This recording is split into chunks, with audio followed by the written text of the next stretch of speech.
Ladies and gentlemen, welcome to The Right Time, a Wave original. My name is Bomani Jones. Thanks for listening wherever you get your podcast. Thanks for watching us on YouTube.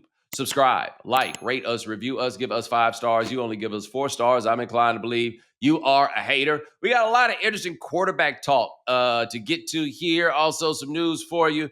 But, you know, during Sundays, Ryan and I send text to each other. We try to figure out what it is that we're going to do for the show, when it is that we might record the show, and just kind of general topics. Because again, we did not really get a murderer's row of a slate this week. But, we thinking about it. We're going to figure out what we're going to do. And then one thing I was thinking of saying was, it doesn't feel this season like there are any truly excellent teams. Like we have said that we believe the Chiefs will be excellent at the end of the year, for example. The Lions at times are beginning to look like the team they were last year when they were an excellent team, but we haven't seen the actual excellence from these teams, right? I watched the Colts play this morning, and I'm more certain than ever that that is not an excellent team, right? They won some games. And shout out to Jonathan Taylor. Hey, man, we're going to he going to be the official player of this show, the most underrated football player of all time. But anyway, then the 4:00 slate of games was played, and I don't know about you guys, but I saw a couple of excellent teams. That would be the Los Angeles Rams and the Seattle Seahawks. Ryan, what am I supposed to? Oh, I was about to say, what am I supposed to do about Sam Darnold? But I saw Sam Darnold throw a pick, and I saw Sam Darnold fumble, and I was like, see, that's the shit I be talking about. They scored 44 points in that game. They had 44 points, and they got up 28-0 for the second week in a row. Yes. Let me tell you this, too. Remember we were talking earlier this week, and last week, me and Dominique were kind of like, hey, man, this Jacoby Brissett thing has been cool, but let's not lose our minds about this. They ate his ass up. Yeah. Seattle looks excellent. Right. And they look excellent, and Sam Darnold looks excellent. He does. He looks excellent. You see it, right? You hear me fighting it, but I'm not going to do that right now. I'm just going to give him credit for what he's doing. Way to go, buddy. And then the Rams. The 49ers brought that game back to being like a 1-score game in the second half, but the Rams went up 21-0, and no matter how that game ended, I came away from that game feeling very much certain that those two teams are of different classes. You know what I mean? Like, if you look at the numbers with the 49ers, their record has seemed to be better than them all year long. The point differential indicates that sort of thing. You go to numbers like DVOA, it indicates that also. The Rams went out there and were just handling them early, And then there's the whole, I don't really understand how it is that Matthew Stafford has continued to get better. And he's year 17 version. Hey, didn't he need a Bacchiotomy during the preseason or something like that? Don't you remember that? Well, we was like, I don't know what's going to happen here. They had a big old van outside. Maybe that was just an excuse to skip training camp because he had... Yeah, but it was like, I don't know if I can really do this. And we were like, hey, it's a real bad sign. Matthew Stafford hasn't played all preseason. He looked like the goddamn MVP. Right. But they are good, man. They are where we're looking at this. So this division, right? Because I didn't think the 49ers looked bad in that game, by the way. No, they just have so many injuries on defense. Like, they're out of answers. Right, but even with that, I just felt like they ran up against something bigger than them. Right. Right? Look, they lost by 16 points. But still, I just felt like they ran up into a team that is better than them. Is it possible that the 3 best teams in that conference are in that division? Again, I don't think the 49ers are necessarily that high, but the Lions, somebody always hurt over there. We don't understand exactly what's going on with the Packers. The Eagles. Right. The Eagles. The Eagles got the game Monday night, right? And so that's going to be its own. Watching what happens with them. Oh, it's Eagles Packers. We will walk away from that game knowing nothing. Correct. Right? What happens if 2 question marks get into a fight? Right? It's going to look like the Soviet Union shit. You know what I'm saying? like up there in the corner, just going like that. But I definitely at this point think the 49ers and the Seahawks are probably are they the 2 best teams in the NFL? The Rams and the yes. Seahawks, I'm sorry. Yes, the Rams. Yeah. Are they the 2 best teams in the NFL? They're close. The thing that impressed me about the Rams is that's the way uh, Sean McVay wants to play. Is he wants to run the ball. And Yes. when that team, the year they first got to the Super Bowl, that was behind, Todd Gurley and setting up all that play action. But they're running the ball extremely well. And then Devontae Adams was just a steal in the offseason. Yes. I will also he left. He had to go in the back during the second half of that game. One thing I appreciate about McVay, when McVay made the golf decision, right? By the way, a trade that apparently has worked out for everybody. The rare QB for QB trade that works out for everyone. Though you could make the argument for Stafford, if you had just stuck around a little while longer, you could be leading America's team to glory that they had never, ever achieved previous to that. Get yourself a statue in town in Detroit. And instead, you wanted to go to the good weather. They always want to go to the good weather. I give McVay the credit for being the guy that's like, yeah, I am the quarterback whispering genius, but I sure would like a guy that could throw the ball through the wall.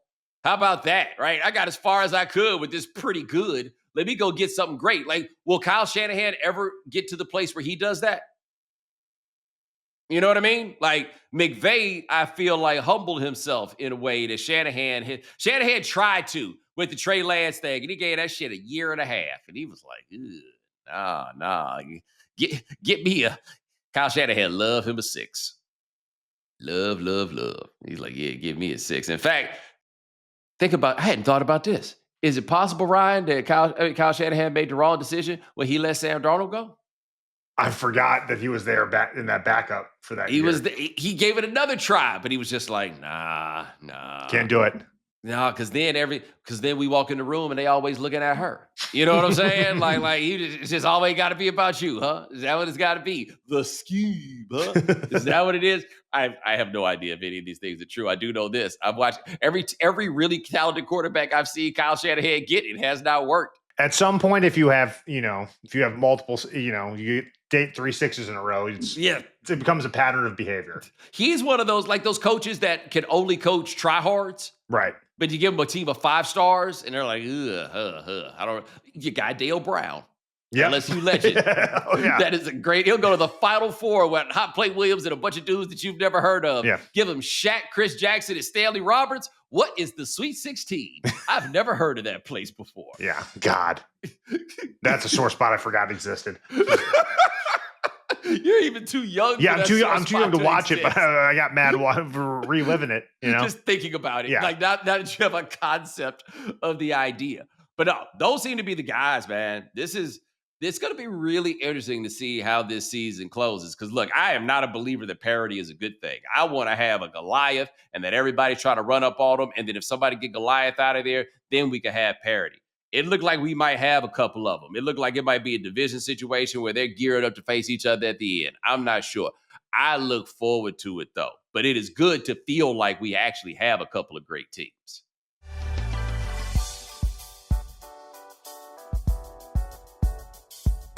All right, so this is a interesting week of quarterback play. There's so much to think about, really. I was just going through just looking at how quarterbacks were playing, like the young quarterbacks, the established quarterbacks. I did not think that he looked particularly good on Sunday. He didn't look bad, but, Mac Jones was just out there nickel and diamond. Like, that was not a great quarterback. A coach figures out a way to do something that isn't just throwing the ball to the dude 7 yards away. You know what I mean? That's all I'm saying. Like, I'm not saying he played badly, and he was very, very accurate. That point being there, but really wasn't making a whole lot happen. That being said, we're in year 5 for that 2021 class of quarterbacks, which is one of the weirdest classes that there's ever been. But at this point in the year of our Lord 2025, Mac Jones is playing better than all of them, right? Better than Trevor Lawrence, better than Justin Fields. Trey Lance doesn't even get to play. Zach Wilson doesn't even get to play. He, at the very least, has looked really good this year. Justin Fields plays, but it's, I forgot. It's a hit or miss. Yeah, no, I knew there was one, but yeah, he's still playing, but he played for to be fair, he played for the Jets. Yeah, correct. Hey, didn't they win the game?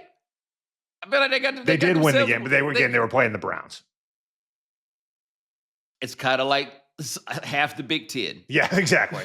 Somebody's got to get themselves a W. My man said that the Browns fans are starting to call Dylan Gabriel Groundhog Gabriel. I'm assuming that is a reference to how small he is. Oh, goodness, Ryan. 6'4", 11 for 54 yards with a touchdown and a pick. That was Justin Fields. Yeah, we might be doing Shedeur next week.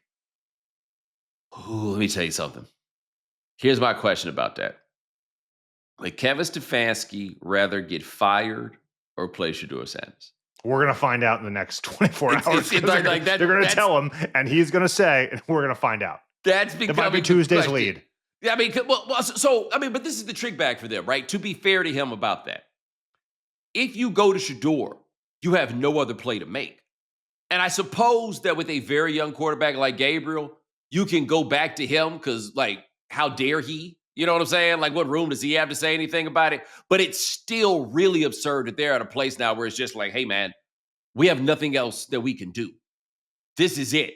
And so once you push the Shedeur button, at once you better hope he balls.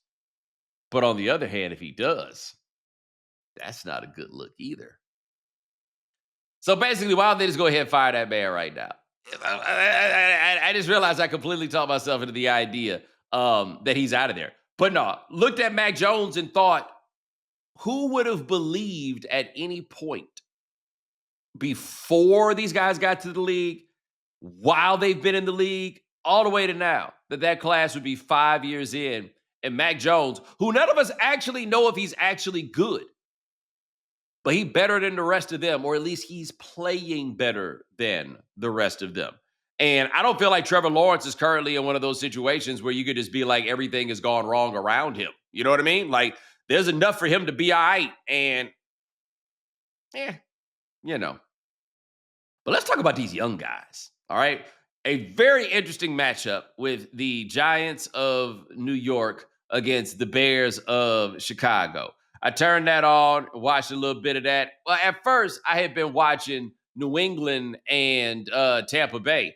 And, hey, obviously there's room for things to change, and that's part of what we're discussing here. But, Ryan, I think I'll be shocked if Drake Maye does not turn out to be the guy out of that 2024 draft. Right. I mean, they've won 7 games in a row. He's the favorite to win MVP right now.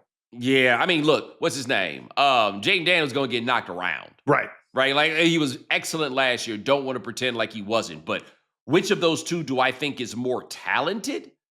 I'm going with Maye. And this game against Tampa was interesting because, we had talked about this. New England had been beating up bums. Like, they didn't have a win to hold hang their hat on. And to be fair, Tampa Bay, looks about the same. I looked at DVOA. They were right next to each other going into the week in their rankings. But no. New England has a guy.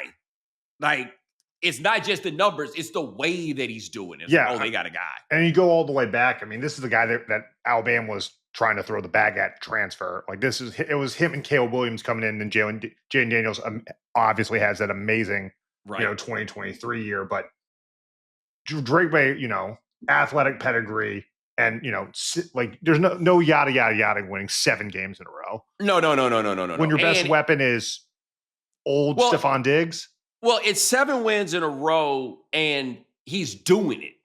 Like, this is not, for example, Ben Roethlisberger as a rookie when they won. I may have been like 14 games in a row. I can't remember how many, but they had a crazy run while he was there, and he was a bit of a passenger, right? Like, Drake Maye is not a passenger. Now, granted, they also got 150 yards on the ground from Henderson. So I don't want to pretend as though nobody else is doing anything. But no, watching him play versus even watching Daniels play, and I think that a lot of that has to do with Maye passes the eye test in a different way just because he is so much bigger and so much sturdier. Right. Like, we think of these quarterbacks as tall and thick, right? Yes. Like, even and then you still have a little bit of the mobility with Maye. Yeah, well, let me also tell you this. If I were trying to make the case that racism was over, right? Just throw it out there. Yeah. If I was trying to make it. The idea that Caleb Williams is clocking in at about 6'2", and Jaden Daniels can fit my clothes, but Drake Maye went number 3. Woo! Good exhibit. Boy. Yeah, I'm about to say, what you gonna say to me now? right? You're not gonna be able to do it. You're not gonna be able to do it. But no, he looks like that guy, and we've talked a lot about I talked about this a little earlier in the show, but we talked a lot about how, the Chiefs have won the division 157 times in a row. This the year they lose their grip. And now the question comes up about Buffalo. And the question comes up about Buffalo in part because of Drake May. And the other part, by the way, Buffalo was just lost to Miami, where we've been firing their coach every week for like 2 months now. They didn't just lose to Miami. They kind of got trounced. And Josh Allen was looking like old Josh Allen, like the Josh Allen that used to fumble. I thought they had gotten over that. The Josh Allen that throws the ball away. Like, Ryan, I don't know how much you've gotten a chance to watch them, but I don't have a great handle on why it is that they just kind of look like a team. Now, granted, they won their Super Bowl last week against the Chiefs, so maybe we should have just written this down.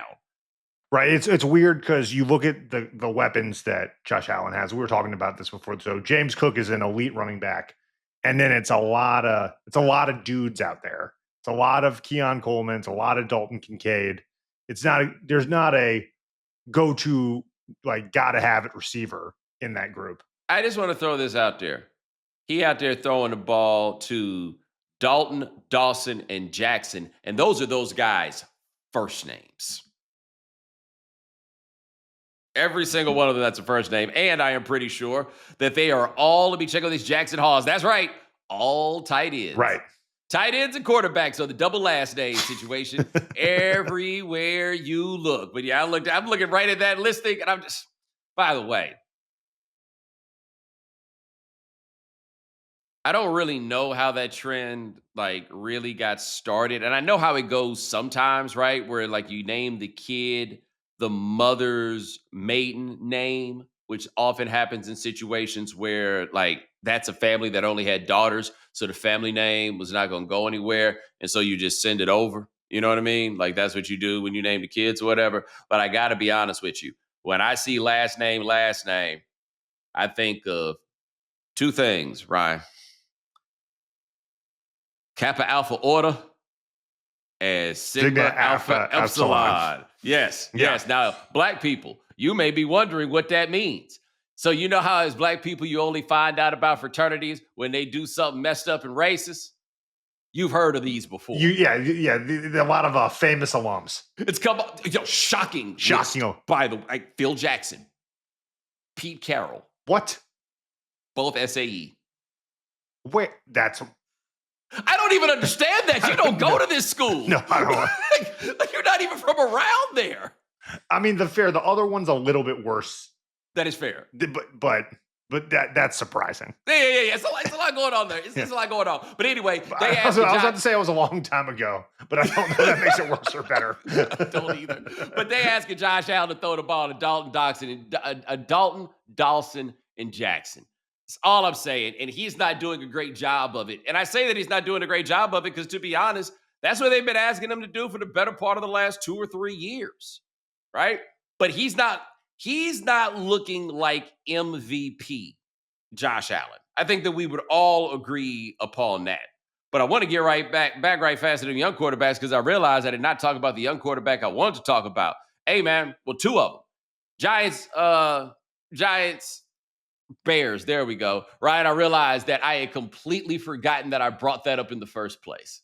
We normally don't have, I don't have them 4 letters. You know what I'm saying? But I feel like I did a great impression of them right there.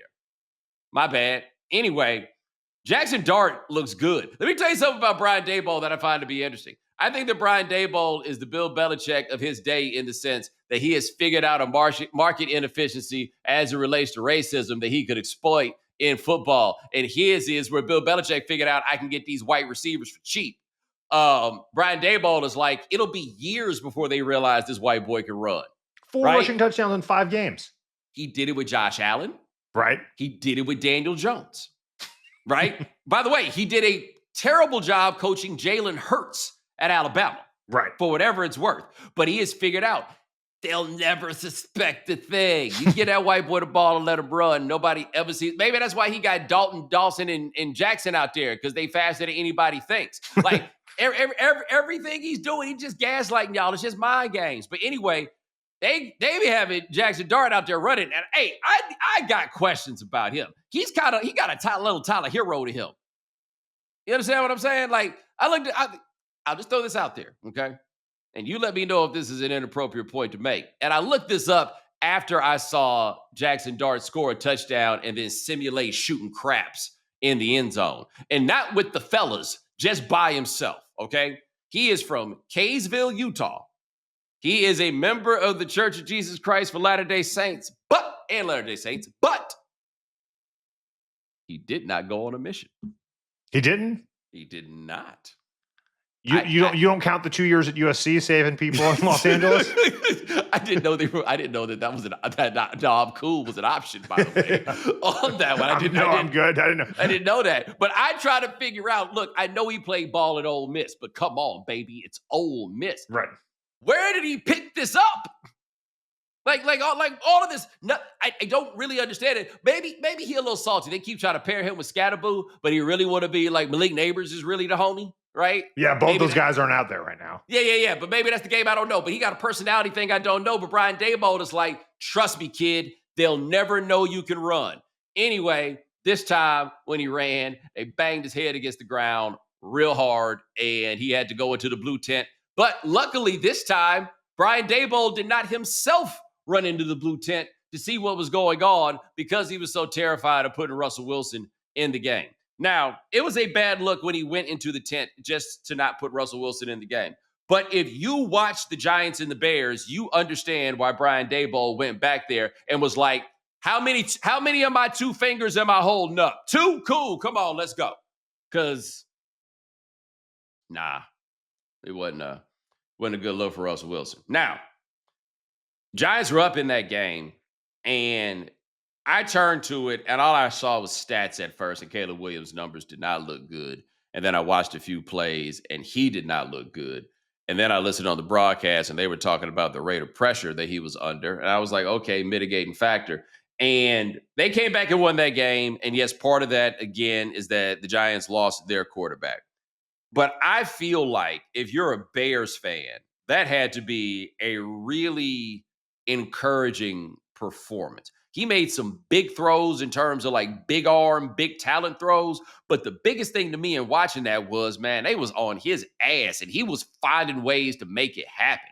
Like, I do realize in the way that I look at football, or really all sports really, but in football, I guess it comes up more particularly that the older I get and the more that I watch in this, like that grit stuff, it's not the be all end all. It doesn't like always the determining factor, but there's something to it. And we've heard a lot about how this young man may be a bit immature and the way that he has handled things has been a less than professional at points, but that was a grown man performance there. And his guys were letting him down. Like his guys are dropping passes. His guys are not blocking. He's making big runs. He's getting outside the pocket and making big throws. Like that second half for Caleb Williams.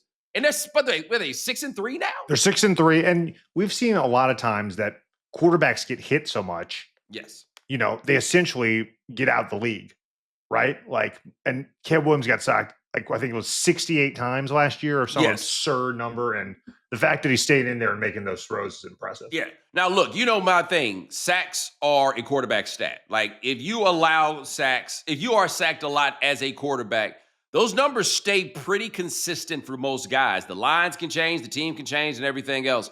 But that sack rate, generally speaking, stays around the same. That hasn't happened with Caleb Williams. Like Ryan told you, he got sacked 68 times last year. Coming into the game this week in 8 games, he got sacked 4. He had been sacked 14 times. Like, he has clearly improved there. The team is playing well. There's still questions to be asked about him. But hey, man, I think something worth considering when it comes to anybody that gets drafted number one in any of those spaces where you start talking about bust, not bust, It is always tempting to look at somebody that is taken number one and viewing them entirely in comparison with who else you could have taken. To me, the outlook that keeps everything most reasonable is, as long as you got somebody good, you did okay. Now, maybe you could have gotten somebody better, but as long as you got somebody good, you did okay. Now, of course, there are levels to this, right? If you're the Houston Rockets and you get Akeem Olajuwon, you don't trip that much about Michael Jordan. But when you get Sam Bowie, you trip because, you got nothing. You feel me? Um, if the Bears got a good quarterback who can be their quarterback for however long, it doesn't matter how good the other guys are. Did you get yourself a starting quarterback? And if you got a starting quarterback, bless you guys. Very, very important for you. And right now, you may not have one, but it looks like you might have one. And, who knows? One day, maybe he'll turn out to be as good as Sam Darnold.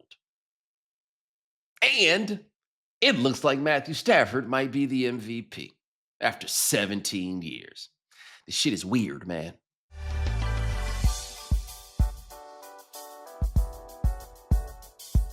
Ryan, we got DraftKings pick 6 for the people. That's right, Bo. The NBA season tips off, and so does DraftKings' newest fantasy game. DraftKings Pick 6 is the easiest way to play for big wins from every possession, giving you a shot at real money. Here's how to play. Just pick more or less than 2 or more stats and unlock the upside every game brings.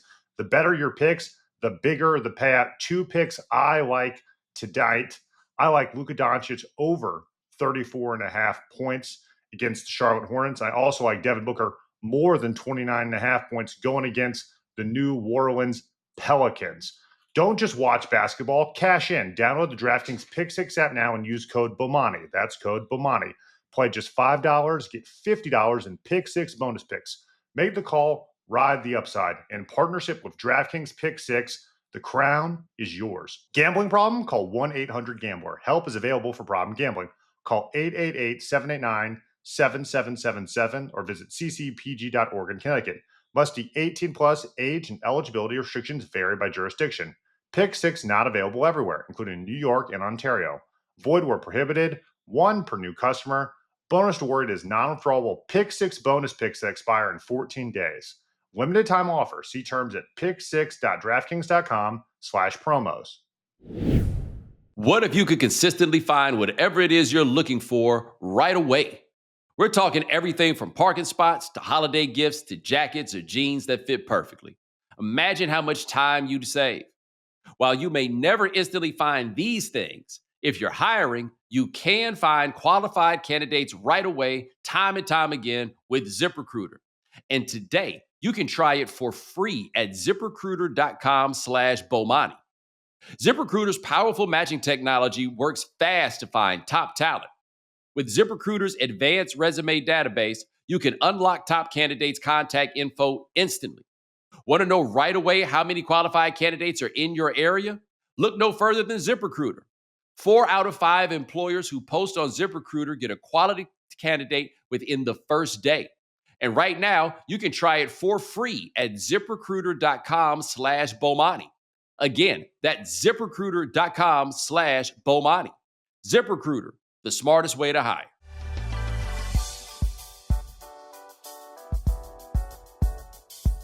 All right, Bo, let's get to some other stories from the weekend. Weird news with Donald Trump. He showed up during the Lions Commanders games, started doing some play-by-play, and it turns out Adam Schefter's reporting that he wants the Washington Commanders to name their new stadium they're building after him. White House source said there have been back-channel communications with Commanders ownership group led by Jess Harris to express Trump's desire to have the Dome Stadium in the nation's capital bear his name. Bo, your thoughts? I just want to throw this out here too, because Ryan left this out. I don't know if Trump is courageous or simply oblivious, but just throwing it out here. You guys have any idea what the number one employer is? Who the number one employer is in Washington, D.C.? You want to just take a guess? The federal government. Have you talked to any of your friends who work for the federal government? They are not a good time right now. Have you talked to anyone who tried to get on a plane this weekend? Yeah, not a good time. And Donald Trump stood before those people, and he read some proclamation or something to them, and they was booing him, man. Like that was an incredibly risky move. I don't know what was on his mind when he decided to do that. The same as I don't know what's on his mind where he wants the stadium named after him, and this is the reason why I'm saying that. I'm trying to think of the stadiums that are named after politicians. And I can only think of two. RFK Stadium in Washington, where they're looking to build a new stadium. And if I'm not mistaken, Philly has the John F. Kennedy Stadium. I'd have to look that, but I think that's the case. Yeah. What did they have to do to get stadiums named after them? I would not want a stadium named after me. Is all I'm saying, right? Like that's that they don't do that just because they like you. Okay, when they name a stadium after you, somebody gonna be in the first game wearing an armband. You don't want the stadium named after you, brother. I'm just telling you that right now. And this is, just such a bizarre situation. Him coming on to you're just texting me watching the Lions games, like, so by the way, Trump's on the call. Yeah. Then he texted me and was like something about Fox. I'm like, what are you talking about?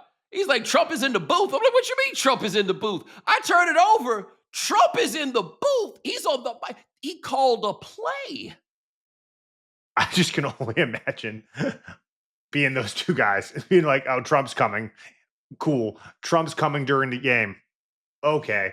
Trump's scoring during the third quarter. In live action. In live action. Yeah. Right? On one hand, that sounds like a production nightmare. On the other hand, somebody at Fox is like, hey, we get through every morning with Terry Bradshaw. You guys can get through one drive with Donald Trump. All right, we're going to drastically shift gears here. Outkast was inducted into the Rock and Roll Hall of Fame on Saturday. Obviously, that's a group that has had a big impact on your life. What was it like for you seeing them inducted into the Rock and Roll Hall of Fame? I've stopped looking for validation from these sorts of institutions and operations, but I always will look back to when they won the best album Grammy for Speak About Love Below. And it was just absurd that was even possible, right? That was the thing that got me, was that it was just absurd that it was even possible that such a thing like that could happen. I will say this, though. They deserve better than Doja Cat. And it's not because Doja Cat is not talented. She just clearly does not have a real investment in this act, right? Like the idea, tribute performances like those should not simply be just putting together the coolest group of people that you can. You know what I mean? Like I feel like this should be the most famous group of people who's available. Right. So here's a hot take that people would not expect from me. Me and my buddy Jay and Dade had talked about this, and I hadn't thought about it until he said it, right? Everybody loves the Prince While My Guitar Gently Weeps performance for the Rock and Roll Hall of Fame induction in 2004. Here's the thing. That was the George Harrison tribute performance. George Harrison had died, okay? It was a lot of George Harrison people. Like George Harrison's son is there. Tom Petty, his fellow Will Berry, he's up there. I think Steve Winwood's playing in the band. But, it was very heavily loaded, his contemporaries who were there, okay? And I don't want to pretend as though George Harrison's son did not enjoy the Prince performance. However, let me tell you who didn't give a good goddamn about George Harrison in that moment. He wasn't thinking about George. This is a tribute performance to a dead man, and he threw his guitar up in the air and walked off the stage. You do not have. You're not here. Some people are not built to memorialize others. Right. Well, I think he can memorialize some people. Yeah. But that was not, he completely forgot that that's what this was about. That's all I'm saying. He completely forgot. And I kind of felt that with Doja Cat, right? But she's not Prince. Correct. Right? It's just like, yo, why are you here? Like, what are you, Tyler, the creator? Okay, cool. I can see that. You seem like the sort of guy that would have been into them. But nah, man, it's just, they are the greatest rap group of all time. They are, like, as far as groups go, I don't think a group has emerged in any genre since they came up that is as good as them. And my favorite thing is we all seem to understand and agree upon that. And if you disagree, take that shit somewhere else, because I don't want to hear it. All right. Let's move over to the NBA. Derek White told an interesting story about on his podcast about Joe Mazzulla. It goes like this, quote, "So it was me and Peyton Pritchard, and we're going, and Joe's like, play the music." White recalls. "Next thing you know, it's just machine guns going off. And I'm like, what is going on?" So the entire time we did this drill, the machine guns were just nonstop. That's how we started practice. He's like, play the music, and the next thing you know, we're in a war zone. Bo, what was your reaction to hearing this? My favorite coach. That's easy. I love him. I don't understand him at all. What are you do? Why would you do that? That reminds me of the clip where he was on Julian. I sent this to you, where he was on Julian Edelman's podcast and said, Yes. like, instead of escape rooms, he wants to do like hostage negotiations. Yes, yes. But my question with that play the music, who all knew that was coming? Did the assistants know that he was going to do that? Like, does he sit in with the assistants like, I have an idea. We're going to play gunfire during practice today so that they know that it's a war, right? Like do other, what is it like to him to be your boss? Like, it's one thing for him to be your coach. What is it like for him to be your boss? Like, if you're the secretary or you're an assistant coach or you're the trainer, how does he deal with those people? I like the idea that this is a person who does in somewhere between 80 and 100 of high leverage moments every day. That's his whole job. Not to mention the other, 50 hours a week he's doing preparing for those high leverage moments. And he's like, this isn't really, scratch the itch I need. This regular season doesn't really jack me up the way I need to. I need to hear live fire just to like really get my heart racing. Right. Not just like gunfire and then a rap music song start playing. You know what I'm saying? Nope. Just gunshots. Yeah. That's like, like if you can make a shot, when guns are going off, you'll make a shot when there's noise. If you can catch a wrench. Yeah, exactly. You can dodge a wrench. You can dodge a ball. Yeah, that's his logic taken to the Joe Mazzulla place. What a time. All right. So, and finally, the teaser trailer dropped for the Michael Jackson biopic. That's coming out April of 2026. The teaser trailer for the movie racked up over 116 million views in the first 24 hours, making it the largest launch in Lionsgate's history, plus the most viewed trailer for not just music biopics, but also concert movies. That includes, whatever Taylor Swift just put out in the last few years. Bo, what was your reaction to this news and the big reception for it? People really, really love Michael Jackson. Like, I remember when he died, which is 16 years ago. 16 years ago. Even though it was kind of nascent day Twitter, right? Twitter starts in 2007. This was in 2009. I feel like this was the first really big social media moment, right? Because remember, TMZ broke the news. It legitimized the entirety of that operation. And I remember, because I don't have a memory. Third was 1982. I'm born in 1980. Michael Jackson's been a fucking weirdo for as long as I've been alive at that point. And that was even before we get to the allegations involving children, right?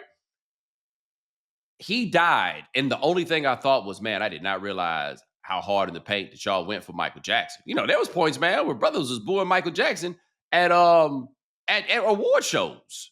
You know what I mean? Like, there was a fall, and then when he died, you realize, no, man. People really love Michael Jackson. Like, I watched me and the homie Trey and homie Rodney, we were over here, and we watched. You ever seen this? The Michael Jackson concert, I think it's 1992, Dangerous Tour from Romania. I have not seen this, no. Okay, you need to watch this. Okay. Because I refer to Michael Jackson as psilocybin. And when I say that, he is psilocybin in the sense that the idea of that psilocybin, like ego death, like the whole thing about the mushroom thing, the ego death. Michael Jackson dissolves ego from whoever is around. Like James Brown's ego dissolves in the presence of Michael Jackson. All those old heads when Michael Jackson was a little kid were all like, nah. This one right here is different, right? The Romania concert, that's the one where everybody's in there passing out, right? And they having to carry people out of there. And think about this. This Romania, this was after communism. Didn't nobody have no nice clothes on. They got motherfucker in a wheelchair that they passing around the concert in a wheelchair. They never thought they was going to see Michael Jackson. Woman got on stage somehow to see Michael Jackson, and she just froze, right? And Mike told her, like, to come a little closer to give her a hug, and he gave her a hug, and she was still froze. And then she tried to take it a little bit too far and had to get her ass off the stage. Talk about things that could only happen in 1992. Right. I mean, it's crazy even in 1992, right? And so while she's going away, Mike is like, I'm so sorry. sorry. I'm so sorry. I'm just watching this. I'm like, this is Romania, man. Like, think about the hell they had to go through in Romania to get their hands on bad, right? Like, just to get a tape in communist Romania, what they had to do. It's different with him. And I need people to understand it's different with him because we know what's going to happen when this movie comes out. It's going to turn into, well, what about ... right? And there's a lot of ... There's a lot of ... I'll be honest with you. I'm not a Michael Jackson fan, just to be clear. I have never been convinced that he did what he was accused of. And I will note that Santa Barbara County they back into putting Michael Jackson in jail. This is not a situation where nobody looked into it and nobody was invested in seeking justice. Mike wrote that song about that man on the history record. He was like, yeah, okay, let's see what you got. And they didn't have the goods, right? That's me. I'm not telling you what you should or should not believe. What I am telling you is these matters, however you feel is how you are going to feel about this. No changing. It's not like it's never come up before, right? Like, this isn't like when Straight Outta Compton came out and people were reminded about what happened with Dr. Dre and D Barnes, right? Now, nobody forgot about this with Michael Jackson. They've just made their call. Whatever their call may be, they have made their call. Now, do I actually want to watch a Michael Jackson movie? We had the Jacksons movie that came on TV. That was good enough for me. I don't want to watch the part of the Michael Jackson movie that get to what I was just talking about. I don't want that part at all.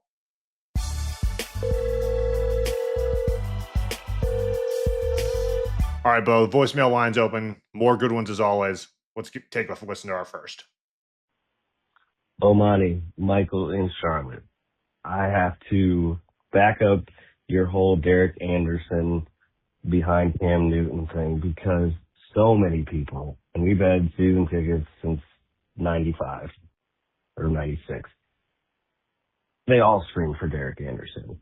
Now, what I really wanted to talk about is the fact that the Sports Illustrated cover with Cam and those two bums.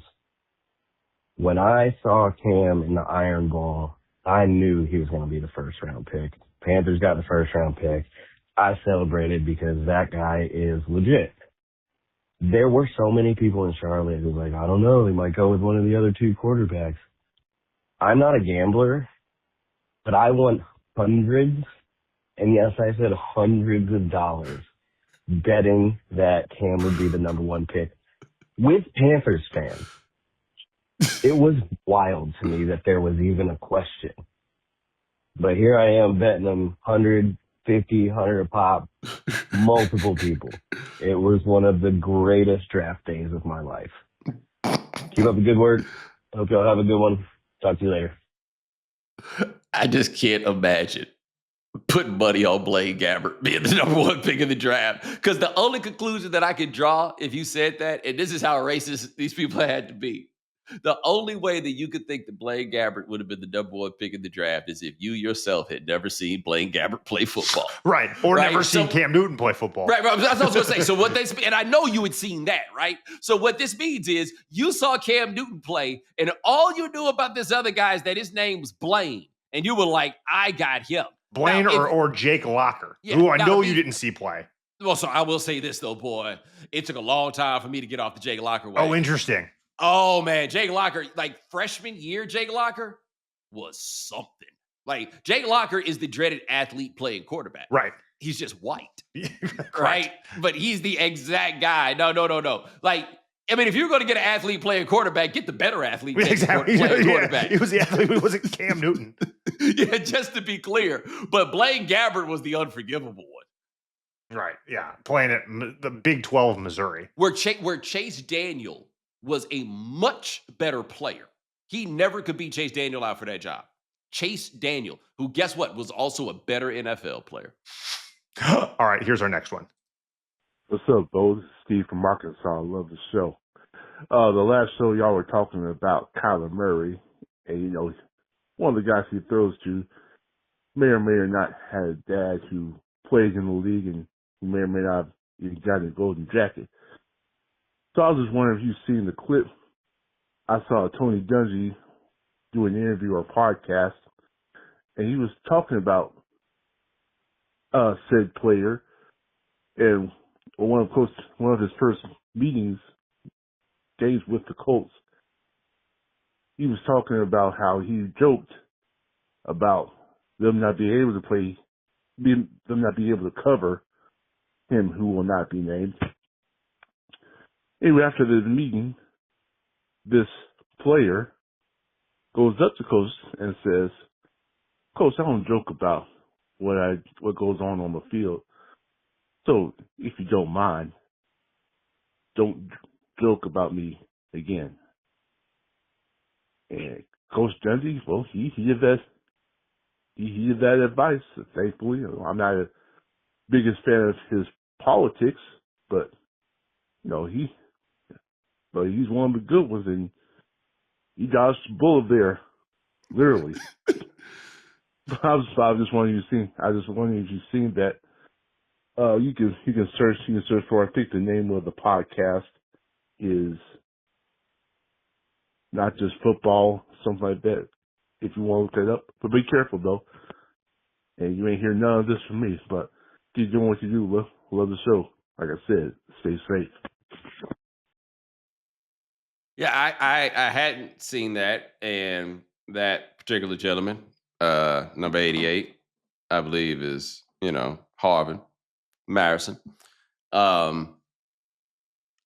He said he don't joke about what he do on the field. And correct me if I'm wrong, he said that Tony Dungy was saying how nobody could cover him. And he doesn't even want to joke about that. I would like to know, what does he joke about? I don't know if you saw this, Ryan, but there were some quotes from Correct. I don't remember Marison. hearing a quote from this man ever, but No. he finally had enough. Harvard Marison gave a zillion quotes about the Cardinals offense Yes. about a week or two ago. And he's like, they would take my gold jacket back if I played in that offense. Like, he just said how terrible that offense was. And I'm saying right now, y'all better fix that shit. And also leaving me now to wonder what it's like when that's your dad.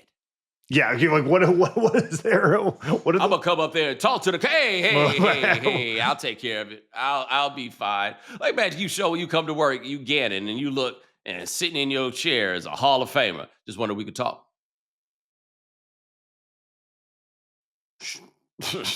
Why wouldn't we? All right, here's our last one. Hey, what's up, Bomani? I'm listening to the episode with Roy Wood Jr. and you just shared the story about your brother decided I need to get my life together. Similar thing happened to me. It was 2011. I was taking a semester off from junior college. I was like, man, I'm going to just start working. I'm going to be good with this $13.50 I'm making. I remember one day my boss was stressing me about something, and he looked at me and said, "Hey, man, you got to pull it together, man." He was like, "Hey, man, we got to pull it together, and we got to pull it together, man, because I'm stressed out, right?" I looked at this man. He was 32 years old. He looked 45, and he was stressing about making $17 an hour as a supervisor at the Conservatory of Music in San Francisco. I looked at that man, saw the life that I didn't want, and he had a wife and kids. And I said, I'm going back to college. I went back to Contra Costa, transferred from Contra Costa, and I am a graduate of UC Santa Barbara and with a sociology degree, and I'm a teacher now. But he wasn't going to be... Thanks for the show, Bomani. I appreciate it. He wasn't going to be working that other job. No, I'll tell you something. I had the similar space. So my senior year of college, I decided when I got out of school, I was going to be a freelance writer, right? And I had been making a little money writing. I've been doing all right, make a couple $100, $400 in a month, and every now and then I was doing okay. I was on scholarship, so it was just a little extra money in my pocket. It was cool. And I remember it was around February or so, and I was emailing with a guy. I had just started writing, and I emailed with him, just, hey, what's going on? And he had been a freelancer, and like in my head, he a professional writer. You know what I mean? Like, I didn't realize at the time that he had another job. And I asked him how he was doing, and I remember he told me he was excited because he just got through getting his stuff together for his taxes. And he had made $10,000 freelancing. And I was like, excuse me? For the year? For the year. Yeah. $10,000. And my plans for the immediate future are lacking. Woo, boy, there's nothing like hearing that. And you're like, oh man, I'm sorry. I thought we were talking about a different world. Yikes. But hey, ladies and gentlemen, thanks so much for joining us here on The Right Time. We do this 3, sometimes 4 times a week. Ryan Brumley handling everything behind the scenes. Thank you, sir. Hit the voicemail line, 323-596-7767. It's your world. Talk about whatever you want. Remember, follow The Right Time. Subscribe, like, rate us, review us, give us 5 stars. You only give us 4 stars. I'm inclined to believe you are a hater. And we'll talk to you guys in a couple of days. Take it easy.